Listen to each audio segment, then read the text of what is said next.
Hello, I'm Diane Schumacher. Welcome to Dragon's Lair Update.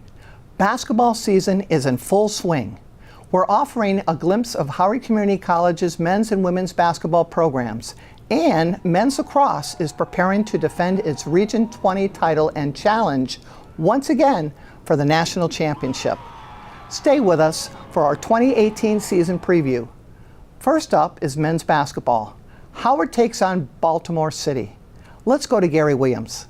Thanks, Diane. Joe Deering is in the midst of his first season as Howard's head men's basketball coach. Coach Deering replaced Jay Doe, who resigned after the 2016-17 season. The Dragons have suffered through 2 consecutive losing seasons. Entering the Baltimore City game, Howard has already exceeded last year's win total, but the Dragons have lost 3 straight and are coming off a 19-day layoff. Recent history is not on Howard's side as the Dragons are seeking their first win against Baltimore City since November 2014. Basketball analyst Chuck Nagel, who scored over 1,000 points during his playing days at the University of Wisconsin, is with us to break down the contest. Chuck, how would you size up Howard? Gary, the Dragons have a new head coach this season and a very young and inexperienced team. 10 of the 14 players on the roster are freshmen.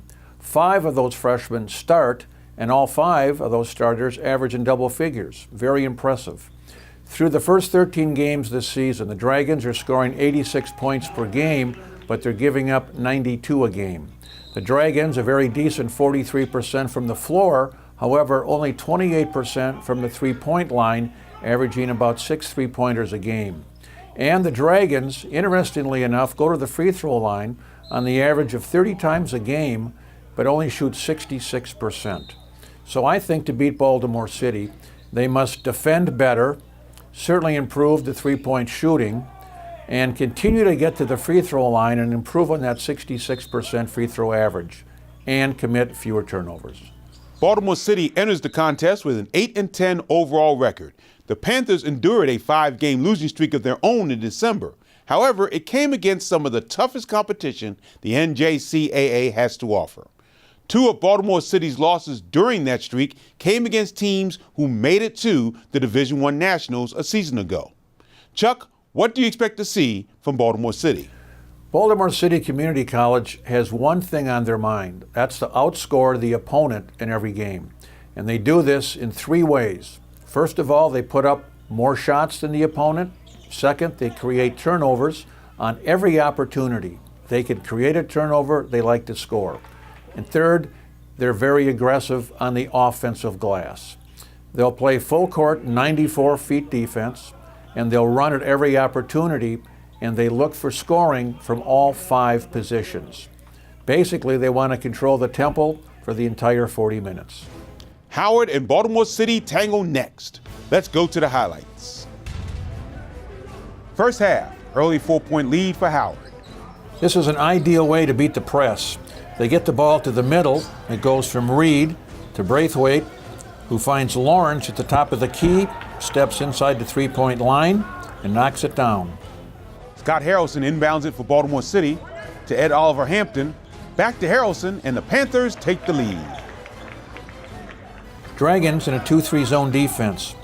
This is a designed out-of-bounds play by Baltimore City. Scott Harrelson gets to the corner, finds a screen, wide open jump shot. Jerron Braithwaite, Jordan Reed, his 3-point attempt is short. Baltimore City gets it going the other way. The Panthers able to execute in transition and extend their lead to 5. Howard responded with a 6-2 run. Braithwaite uses the screen and converts it for 3. Howard reclaims the lead. Baltimore City here in a 2-1-2, 3-quarter court zone press.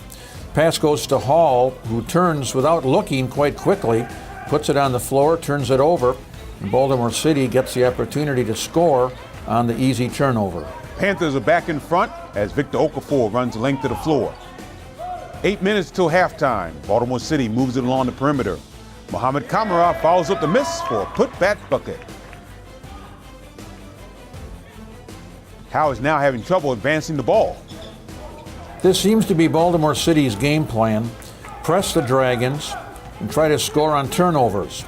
Here another errant pass leads to a Baltimore City fast break. 7-point lead for the Panthers. Dragons missed the mid-range jump shot.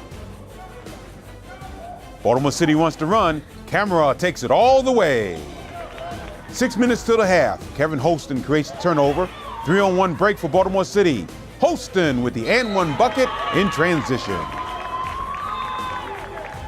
Baltimore outscoring Howard 7-2 over the last minute 40. Dragons go for another long jumper. Panthers get it going the other way. Ed Oliver Hampton extends Baltimore City's lead to 14. 3:20 till the half. Baltimore City feeds Okenchi, who has his way in the lane. Panthers head into the locker room with a 23-point lead. Second half now, Dragons bring the pressure. Panthers moving the ball well. Okenchi, Holston. No one sees Oliver Hampton flying towards the rim. 11-point, 10-rebound night for the forward out of Forestville. The pass comes in high, post up low. This obviously a designed out-of-bounds play, which they've had a ton of success with. After the entry pass, Okenchi steps in the lane, seals the defender, turns and scores the easy basket, gets fouled. Again, a designed out-of-bounds play. Baltimore's lead is now 28. Howard struggling on both ends of the floor at the moment. William Hall puts up the jumper. Oliver Hampton with the rebound. Baltimore City dominated the rebound battle in this game. The Panthers finished with 53 total rebounds, while the Dragons only collected 25 rebounds. And again, Baltimore City executes in transition. Dragons now in a man-to-man defense. Baltimore City, once again, a design play. You can see the high pick is set on the high post. Okenchi receives the pass and steps right down the middle for another easy basket. 10 minutes. Lawrence finds a wide-open Sanjin Kaluk. Kaluk chases his own rebound and takes it to the cup. Sanjin Kalik runs down the missed shot here, goes after the ball, gets his own rebound, and takes it right down the middle for a layup. What a great hustle play. Jones gets a hand on the pass, and Braithwaite marches down the floor for the Dragons. 22-point night for the guard out of Gaithersburg High School. Under 8 minutes remaining, Camera is up against Braithwaite. Great steal here by Lawrence. He's very quick with his hands, reaches in for the steal, and the Dragons create a turnover and a chance to score. Here's a carbon copy of the previous play. Great anticipation on the part of Lawrence, who uses his quickness once again. This time he beats everybody down the floor for the easy layup. Less than 5 minutes remaining. Kaluk for three. No, but Jones comes up with a long rebound, kicks it out to Kaluk. 19-point night for the guard out of Bosnia. But the deficit will be too much for Howard to overcome. Baltimore City takes down the Dragons. 105-73 is your final. It's time now for women's basketball. It's a pleasure to welcome in Howard Community College's co-head coaches, Marvin Evans and Eryn Withers. Welcome, coaches. Thank you for having us. Coach, describe your program's co-head dynamic philosophy here and how this works. So far it's been a really good experience. Most successful programs have a top-level assistant that they defer to and ask for ideas. So with us, it's just like having another head coach. It is having another head coach, and we just make decisions and get stuff done as quick as possible, and we consult with each other and then move forward and go from there. Coach Withers, how does that affect you in a co-head position as well? I think it's been working out very well. As Marvin said, it's easy to make decisions quickly. It's like having an associate head coach, but like you said, there's two head coaches, so it's a good way to get things done quickly, bounce ideas off of one another. It's been working very well. Can you share with us a little bit about your coaching philosophies? So I'll start with you, Coach.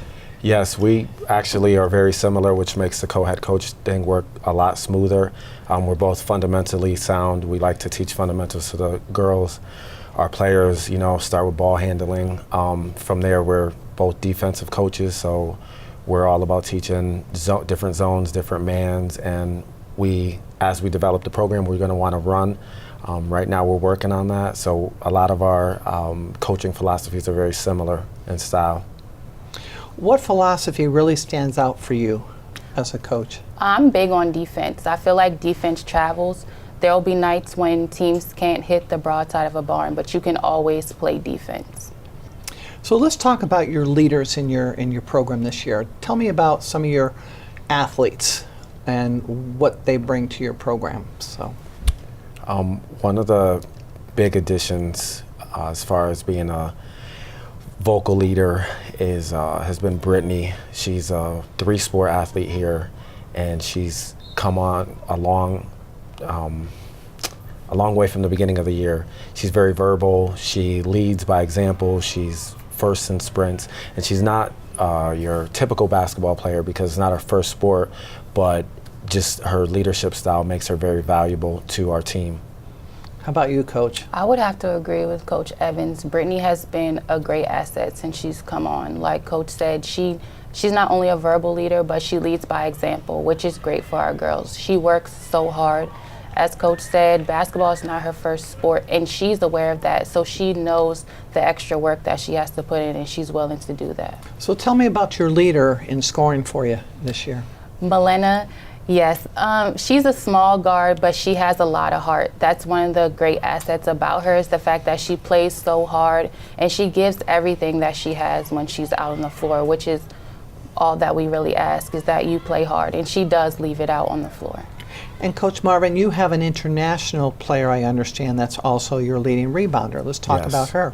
Paulina, she's another very fundamentally sound player who gives a lot of effort. She's in phenomenal basketball condition, which allows her to play at a high level. I believe that she was the leading rebounder in the JUCO for the first couple games of the year, and then the injury caused her to miss a game. But she, like Coach mentioned about our other leader, she goes hard on every play. She goes after every rebound, and she's very athletic, which allows her to outrun and have a higher level of conditioning than some of the other bigs in the league. Now, both of you realize Howard Community College women's basketball has struggled over the last 10 years. You know, our goal is always to finish in the top half, top quarter of the JUCO conference, which is, you know, a challenge. How did you approach this season and approach the challenge to really build the program into something special? So right now we're already out recruiting. In fact, we'll be out tonight. So we want to bring high-level athletes to Howard Community College.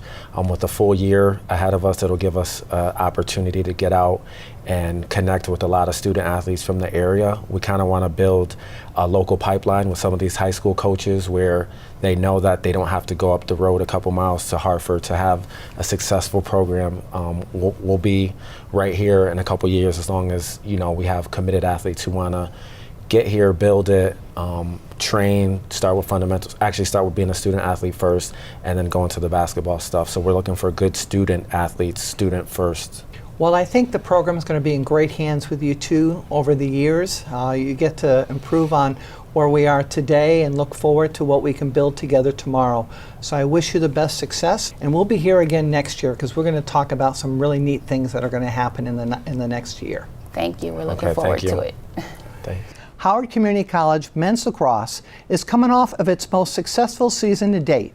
Coach Foust's Dragons dominated Region 20 opposition in 2017, registering an 8-0 Region 20 record and racking up an average margin of victory of 16.5 goals against region foes.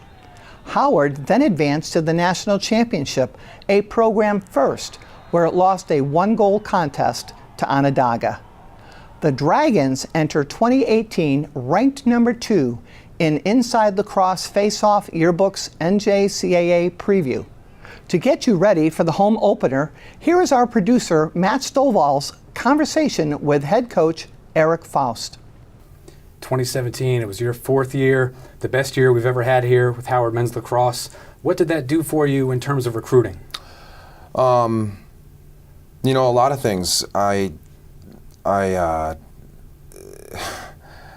It's been pretty amazing, the number of coaches and players reaching out to me daily, you know, wanting information about the school, wanting information about the program.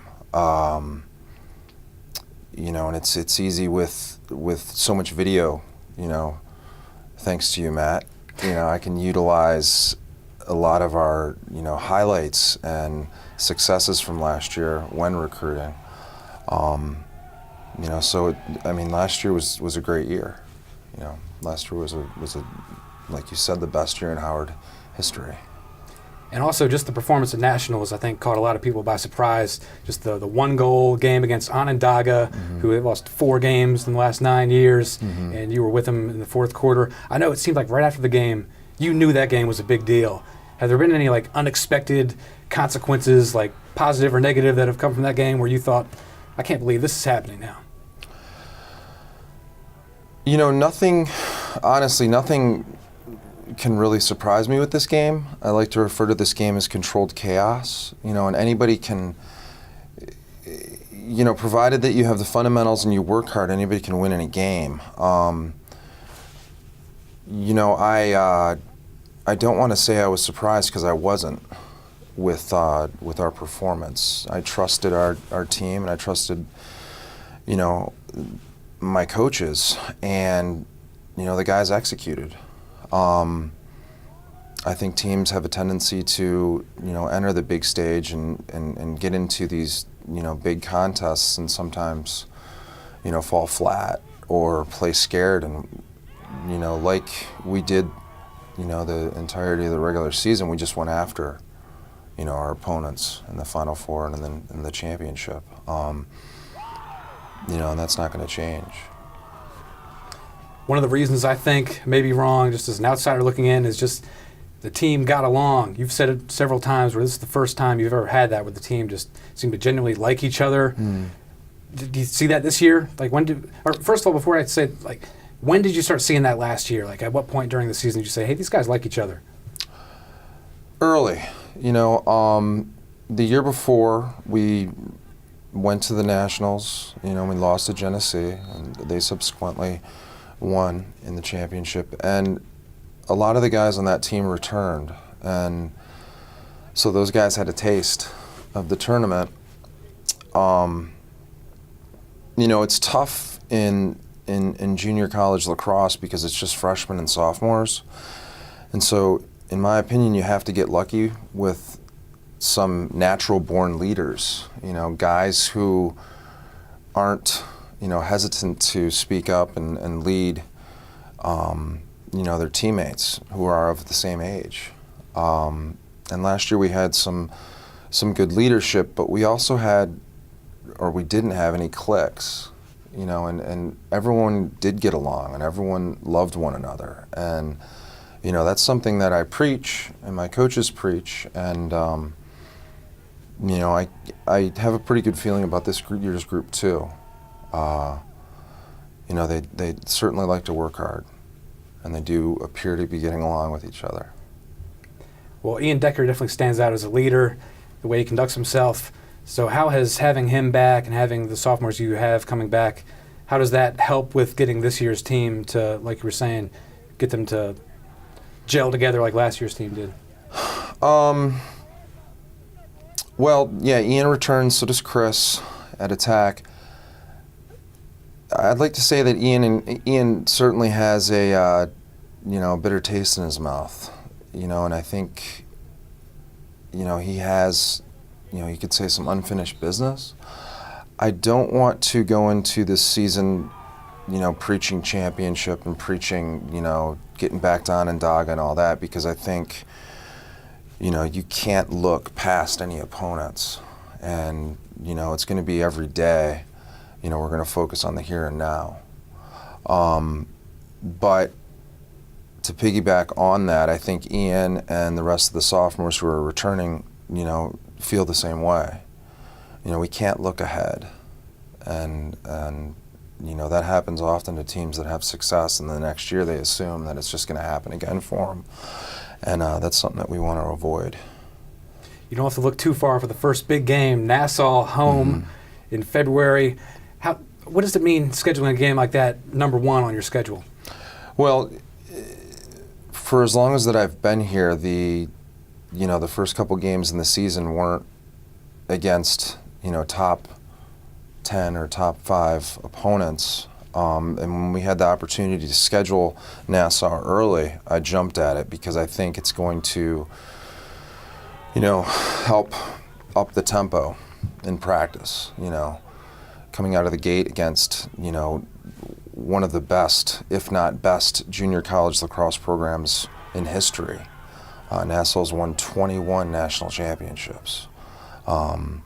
We squeaked by them last year by one, and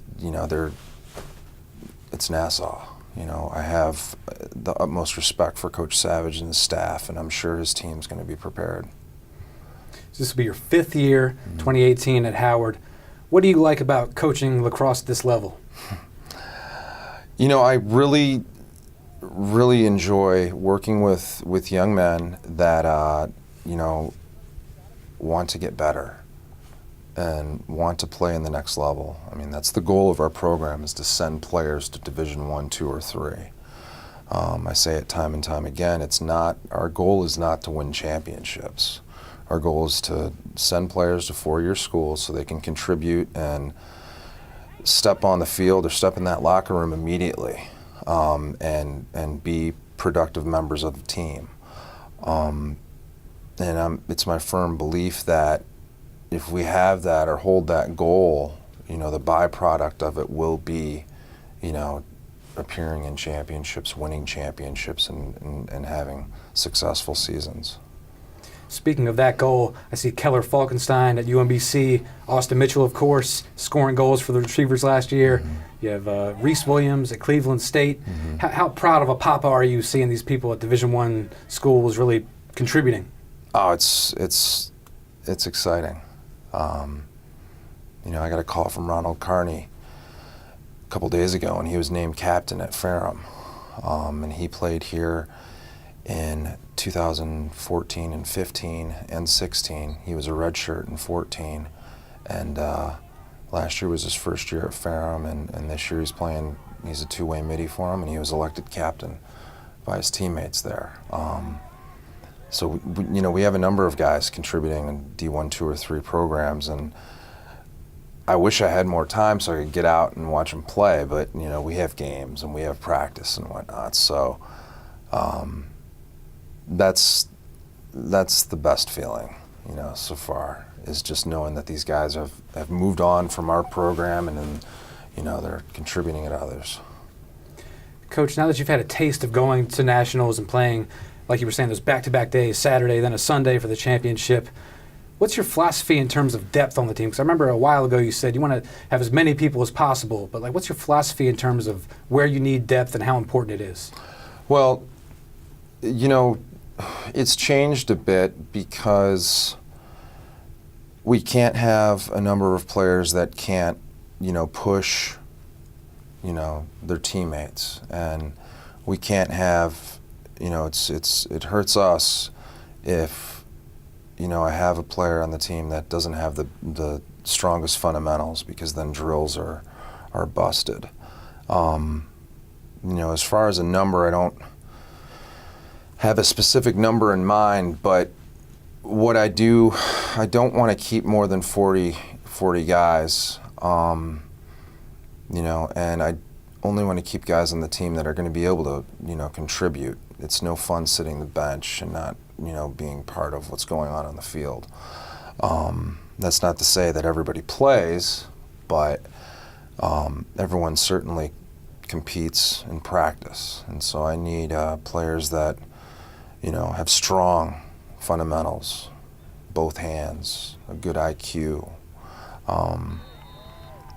So depth is very important. I think this year we're going to be a lot deeper than we were last year, which is exciting. But, again, I don't have a specific number in mind when it comes to roster size. So out of your returning players, you have quite a few sophomores coming back who played in last year's team. How do you feel about their improvement and how their games developed in the off season and where it is now compared to last year? Well, everyone's a year older and more mature. They like to think that they know more. But, we had a good fall.